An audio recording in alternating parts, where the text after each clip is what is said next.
আপনারা মাঠে না থেকে প্রত্যেকটা ব্লকের সামনে চলে যান। ঢাকা বিশ্ববিদ্যালয়ের প্রত্যেকটা শিক্ষার্থীদেরকে আহ্বান করবো আপনারা মাঠে না থেকে প্রত্যেকটা ব্লকের সামনে চলে যান।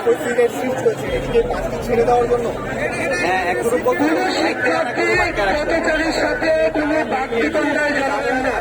ঢাকা বিশ্ববিদ্যালয় আমাদের এই আন্দোলন যতক্ষণ পর্যন্ত ঢাকা সেন্ট্রাল ইউনিভার্সিটির অর্ডারে জারি না হবে ততক্ষণ ঢাকা কলেজের যে বাসটি আছে সেটাও ছাড়া হয়নি, আটকে রাখা হয়েছে। সেক্ষেত্রে আপনি কি বলবেন? আপনাদের ঢাকা বিশ্ববিদ্যালয়ের বাস ছাড়া হয়নি, সেক্ষেত্রে কি বলবেন? কঠিন থেকে কঠিনতম হবে। প্রতিটা শিক্ষার্থীদেরকে জানাই যে আপনারা মাঠ করে না ঘুরে প্রতিটা ব্লকের সামনে চলে যান। গতকালকে যে অবরোধ ছিল, পথচারীর সাথে বাকবিতণ্ডায় যাবেন না। আজকে কি আটকে দিয়েছে? আপনারা আজকের কর্মসূচি